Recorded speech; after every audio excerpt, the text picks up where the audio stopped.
নতুন করে বৃষ্টি না হলেও দুর্গত এলাকাগুলোতে এখনো কমেনি দুর্ভোগ। বেশিরভাগ এলাকার নিম্নাঞ্চল তলিয়ে আছে পানিতে। ঘরবাড়ি, রাস্তাঘাট এবং ফসলি জমি জলাবদ্ধ হয়ে থাকায় স্বাভাবিক জীবনে ফিরতে পারছেন না ভুক্তভোগীরা। কুমিল্লা কৃষি ও প্রাণী সম্পদ মন্ত্রী জানিয়েছেন, সাম্প্রতিক প্রাকৃতিক দুর্যোগে ক্ষতিগ্রস্ত কৃষকদের সহায়তা দেবে সরকার। একদিন আগেও ছিল হাঁটু পানি, কোথাও কোমর পর্যন্ত। তবে কিছুটা কমে এখন গোড়ালি ছুঁই ছুঁই। হবিগঞ্জের লস্করপুর ইউনিয়নের বেশিরভাগ গ্রামের চিত্র এখন এমন। খোয়াই নদীর বাঁধ ভেঙে প্লাবিত হয় হবিগঞ্জের প্রায় 20টি গ্রাম। দুর্ভোগে পড়ে লাখো মানুষ। এখনও পানিবন্দী 3000 পরিবার। গ্রামের বেশিরভাগ বাড়িতে পানি, তলিয়ে আছে কৃষি জমি, রাস্তাঘাট। পানি উন্নয়ন বোর্ড জানিয়েছে, নতুন করে বৃষ্টিপাত না হলে দ্রুতই স্বাভাবিক হবে পরিস্থিতি। চলছে ক্ষতিগ্রস্ত বাঁধ মেরামতের কাজও। বাড়ি ঘরে পানি উঠছে, আমরা গরু বাছুর ছাগল মানে জানে যা আছে আমরা ক্ষয়ক্ষতি হয়েছে। আমরা জীবনে এই বাঙ্গা পাইছি না, পানি পাইছি না।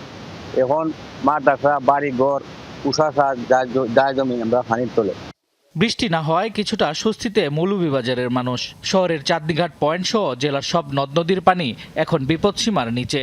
রাজনগর মনুনদের বাঁধ ভেঙে লোকালয়ে প্রবেশ করা পানির প্রবাহ হাওর অঞ্চলের দিকে। তবে নিম্নাঞ্চলের কিছু ঘরবাড়ি ও ফসলি জমিতে জলাবদ্ধতা থাকায় দুর্ভোগে স্থানীয়রা।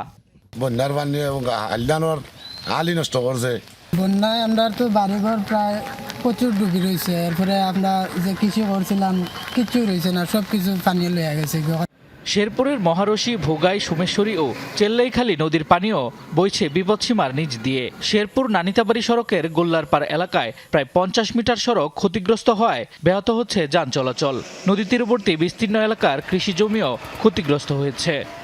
বিড়িবাত না থাকার কারণে কিছুদিন পর পাহাড়ি উজানে ঢোল আসলে আমাদের এলাকায় বাঁধে পানি ঢুকে যায়, দোকানপাটে পানি ঢুকে যায়। মহারশী নদীর এমনিতেই বাঁধ নাই, তারপরে যেটুকু আমরা স্থানীয়ভাবে দিয়েছি, এটা প্রতিবারে ভাঙন সৃষ্টি হয়। এই ভাঙনের ফলে আমাদের কৃষি জমি বিলীন হয়ে যাচ্ছে। কয়েকদিন ধরে বৃষ্টি হওয়ার কারণে পানি বাড়ছে, বৃষ্টি না হলে পানি একদম কমে যাবে।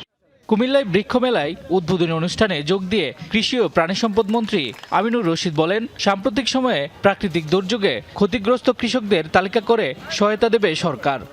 যারা যারা ক্ষতিগ্রস্ত হয়েছে, সরকার তাদের সাথে সহযোগিতার হাত বাড়ানোর জন্য প্রস্তুত আছে। ওইভাবে আমাদের এগিয়ে যাচ্ছি, আমরা লিস্ট আমাদের তৈরি হয়ে যাচ্ছে। এদিকে টানা বৃষ্টিতে চাঁদপুরের মতলবে ধনগদা নদীর উপর নির্মিত মতলব সেতুর উত্তর সংযোগ সড়কে আবারও ধস দেখা দিয়েছে। জনদুর্ভোগ কমাতে এরই মধ্যে ক্ষতিগ্রস্ত অংশে জরুরি মেরামত কাজ শুরু হয়েছে। শামস তাবরিজ উচ্ছ্বাস, যমুনা নিউজ।